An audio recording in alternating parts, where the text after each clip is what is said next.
des minerais dans notre pays, si ça avait été fait de manière impeccable, on ne parlerait pas de guerre. On parle de guerre parce que ça n'a pas été fait dans les règles.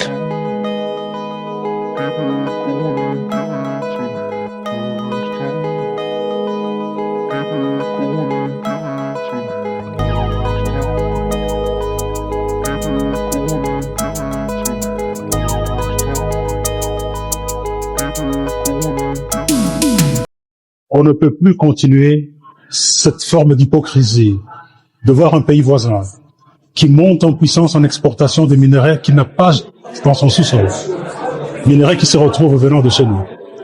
Il a été entendu par toutes les parties prenantes qu'il est temps d'arrêter cette hypocrisie-là, de reconnaître que c'est finalement cette hypocrisie-là qui nous a coûté aujourd'hui des millions de morts.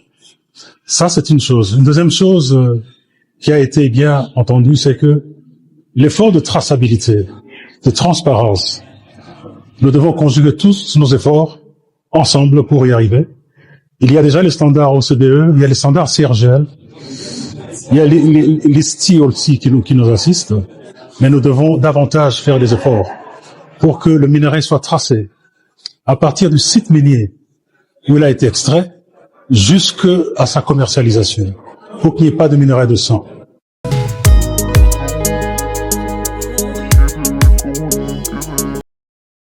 Ce qu'on voulait faire, c'est de donner une certaine réalité à ce qui n'est toujours qu'un accord sur le papier, en attirant les investisseurs qui ont une influence sur le marché des mines, et en attirant leur attention sur le fait qu'ils doivent jouer les règles du jeu pour assurer la traçabilité des minéraux et pour s'assurer que ces minéraux profitent à l'État congolais plutôt qu'à des intermédiaires sans scrupules.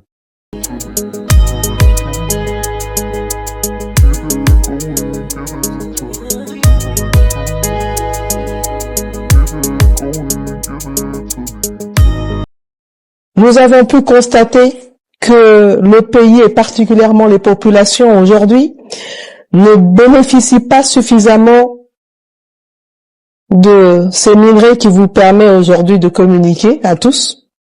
Et n'eût été ces minerais critiques, vous ne serez pas à la pointe de la technologie aujourd'hui.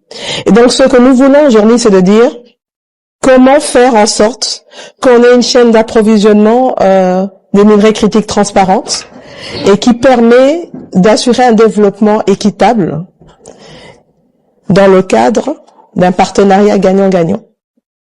Mais ce que nous voulons aujourd'hui, on veut la paix, on veut pouvoir avoir cette paix avec nos voisins, parce que sans cette paix, nous allons continuer à avoir autant de morts. Ce n'est pas un aveu de faiblesse. Les défis, je l'ai dit, il y en a, mais tous les défis que nous avons en RDC aujourd'hui sont des opportunités pour faire du business. On vous dira que nous avons des problèmes d'énergie, oui. Nous avons des problèmes d'interconnexion dans le pays, d'infrastructure, oui. Mais nous avons des ressources. La première des ressources, ce ne sont pas les mines, ce sont les ressources humaines. Et nous sommes un pays de 120 millions d'habitants avec 70% de jeunes. Donc cette ressource-là, nous l'avons. L'autre ressource, évidemment, ce sont les minerais, et dont les minerais critiques. Et n'oublions pas, en dehors du sous-sol, nous avons la forêt, les ressources hydriques, et nous avons le sol.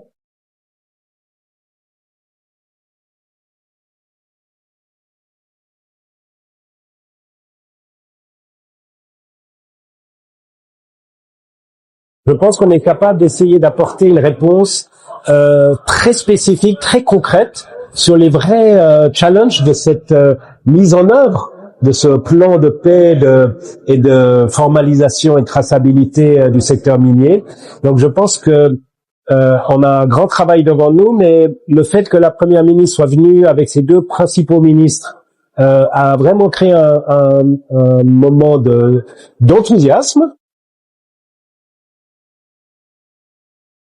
Notre souhait, c'est précisément de pouvoir encore intensifier les investissements, d'ouvrir les yeux aux opérateurs économiques genevois sur ce qu'est le potentiel très conséquent dont recèle la RDC. Donc on est dans notre rôle ici, la Chambre de commerce, de place de marché, un carrefour entre l'économie et la politique, un pivot entre le local et l'international. Et on a été encore une fois très heureux que la Première ministre nous fasse l'honneur d'être des nôtres ici à la Maison de l'économie qui fête ses 160 ans de défense et de promotion de l'économie genevoise.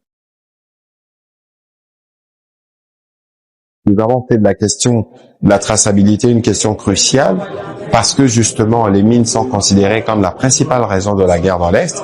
Au-delà des efforts que nous faisons pour le retour de la paix, il y a cet effort qui est fait pour que ceux qui sont les end users ou ceux qui travaillent dans les secteurs puissent savoir qu'il doit y avoir des bons interlocuteurs et les interlocuteurs à avoir en face, c'est le gouvernement de la République démocratique du Congo. Et donc, je pense que de ce point de vue, les messages indiens passent au regard de la réactivité de la SAD.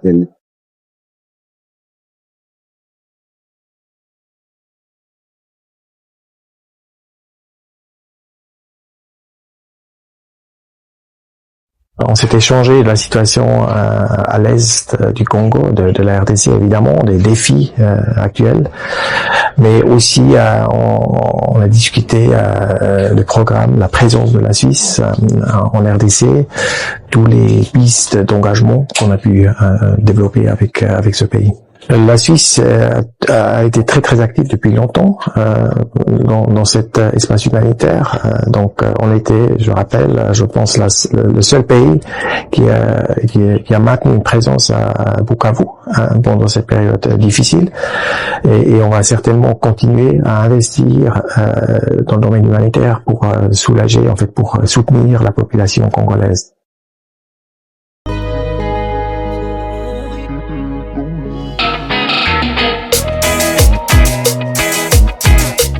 C'est lui qui nous accueille ici. Oui, Grand plaisir.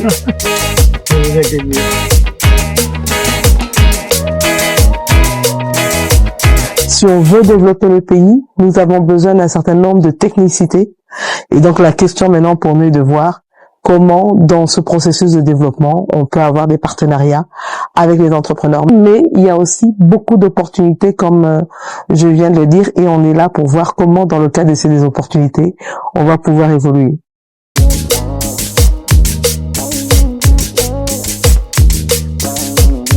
Les images que l'on peut avoir en Europe ou en Suisse du Congo sont souvent un petit peu sommaires, limitées à la guerre dans l'est du pays, aux problématiques de l'extraction minière. Il y a beaucoup plus de domaines.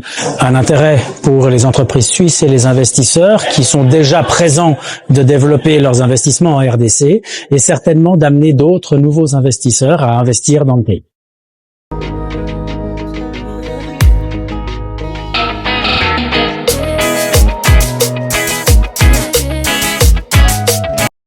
American Dream. Dispassant chaîne Investment Group. Rêve américain pour la Kosomba Lopango aux États-Unis. Plus précisément la ville où y a Dallas. Aujourd'hui c'est possible. Pays moi pendant 30 ans.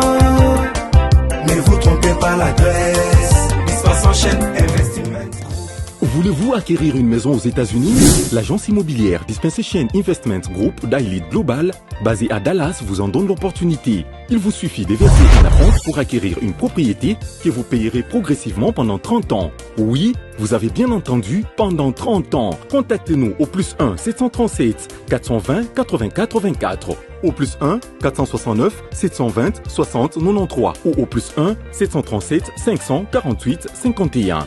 Dispensation Investment Group, investissez dans votre avenir avec l'immobilier aux États-Unis dès aujourd'hui. Oh ma papa, ton maman Lopango. Rêve américain.